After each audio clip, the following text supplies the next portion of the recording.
How to get back on track with your carnivore diet.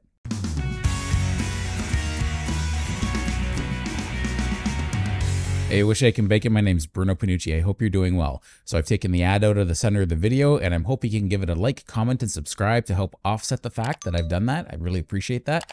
So what do you do when you've fallen off track with your carnivore diet?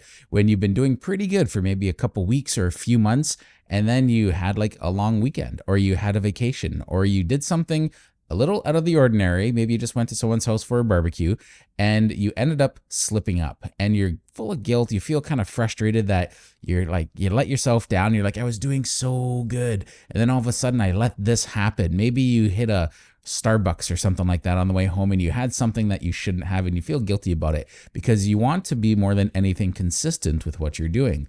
Here's what I went through when I was struggling with that for a few years, because I started the carnivore diet in 2018, but I didn't become consistent with it till early in January 2021. And it wasn't a New Year's resolution. It was a few days into the year. But when I got there, I was there and I knew I wasn't going back to going on and off the carnivore diet any longer. And then, like I always say, I haven't had a lick, taste, or bite of anything off a carnivore diet since. But why did I start doing that? Well, I feel good when I do a carnivore diet, but you have to recognize lots of people out there are breaking up with a sugar or carbohydrate addiction. That can come in lots of different forms. And the problem is when you're breaking up with an addiction, you're dealing with a train of thought like, okay, I'll start fresh tomorrow, or I'll start fresh on Monday, or I'll start fresh at the end of the weekend, but it's a long weekend, so now I got Monday in there too. So I'll start fresh on Tuesday, or I'll start fresh at the beginning of the next month. And you start negotiating with yourself. That's really what you're doing. You have to be honest with yourself. You're negotiating with yourself. The problem with that is it's probably something you've done lots of times on whatever way of eating you were trying to do for a consistent amount of time, whether it was being a vegetarian or vegan or just cutting back on restaurant food, whatever it is, you did that to yourself.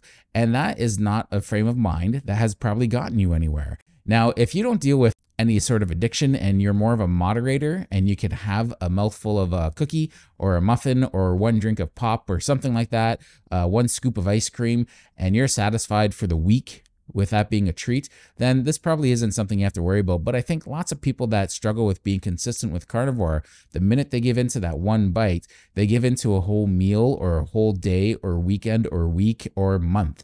And they're always looking for ways to build themselves up to start from scratch again day one. And then you get into a mindset of trying to overcompensate for the fact that you went off course. And what you want to do is prevent yourself from going off course to begin with. Because when you overcompensate, there's another level of a problem you're creating, right? So some people might go as far as to say, I'm just going to fast the next day and that'll offset whatever damage I did, or I'm going to fast for 2 or 3 days to get that carbohydrate out of my system. And what happens is you're kind of potentially setting yourself up for disaster doing something like that, because going longer without any fuel isn't a good idea, because now that you're addicted to a fuel to begin with, sugar or carbohydrates, you're more prone to giving into future cravings. And when that stuff is at your fingertips, and it literally is, even if there's none in your house, all you have to do is make a phone call and you can get your food delivered right to your door. And your drug dealer or fast food delivery guy, however you want to phrase it, will be happy to take the tip when he gives it to you. So you have to watch out for this negative frame of mind that you're going into when you're trying to be consistent with anything, but in this case, obviously, specifically a carnivore diet. What I recommend is just acknowledging the fact that you gave into a craving. You gave into a craving. The mistake is in the past. There's no need to ruin the rest of your day or future doing it. Maybe you gave into it because you're at a barbecue of some kind, or you're at some event and there was alcohol. Did that alcohol lower your inhibition and make it a little easier for you to have breading on your food, or maybe some pizza or whatever it is that you gave into while you're around all these other people? Maybe it was the fact that you're around a bunch of other people that weren't carnivores. So you put yourself in a position where there's a lot of other food there. Now, of course, you always have to recognize what put you in that position to begin with. Maybe it was overconfidence. Maybe you thought you had more of an iron will because maybe you set yourself up to go into that full or whatever strategy you had, and it didn't work. So you set yourself up for this failure, maybe not even acknowledging that there might be a condition that popped into the situation that you weren't aware of or didn't prepare for, or maybe you were just overconfident with that. So you have to be honest with yourself. You have to ask yourself, is this something that I've done lots of times through the years, or is it just a one shot and I had no problem going back to my regular carnivore diet? I think instead of ruining your whole day or weekend or week or the whole month because you just keep slipping up, Forget that. Acknowledge that you fell and made a mistake and get back on the horse and start going. Go in a direction and go strong. Feed yourself with a bunch of fatty red meats. That's what I recommend. More than other foods, stick with fatty red meat because fatty red meat is more satiating and it's going to help keep you somewhat satisfied.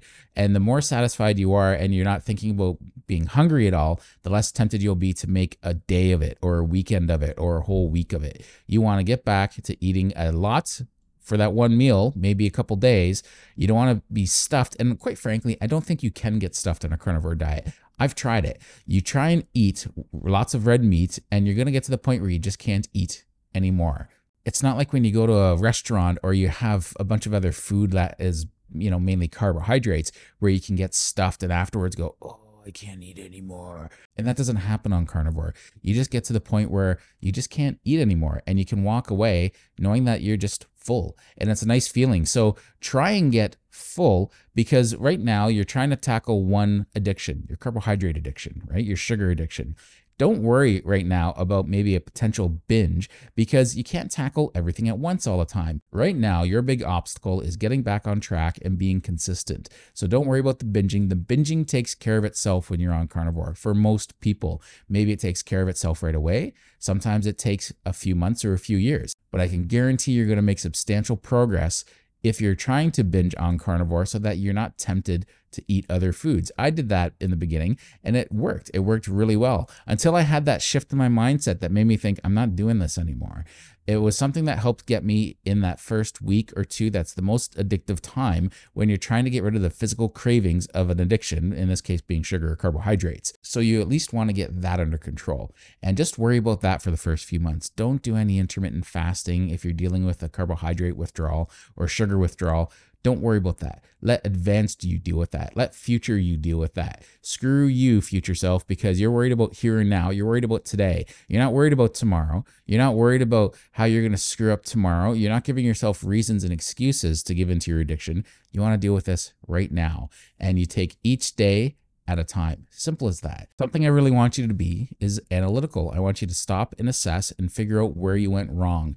Don't let that happen again. And I don't want you to dwell on it. I just want you to acknowledge what you did wrong. When anyone is getting over an addiction of any kind, there's always relapses. And apparently it takes quite a few times to get to the point where you stop having relapses. I think the number is somewhere around 5 relapses or 6, somewhere in a range that you go through relapses and then that can stop. Now you might be on the low end of that range or you might be on the high end of that range. Maybe it's a dozen for you, but whatever it is, expect the fact that you're going to have a relapse. I'm at the point where I'd rather fast than cheat. If I was at a place and there was no carnivore options, I'd rather just not eat because I know there's always going to be a carnivore option, not long or far away. And if I had to leave the situation that I was in because I was starting to get really hungry or tempted for some reason, I would leave and go eat something somewhere because there's always going to be some place to get some food that's still on your way of eating. And then I would do that and then go back to the event. No one's going to miss me for 10 or 20 minutes or even if it's a half hour, no one's going to miss me.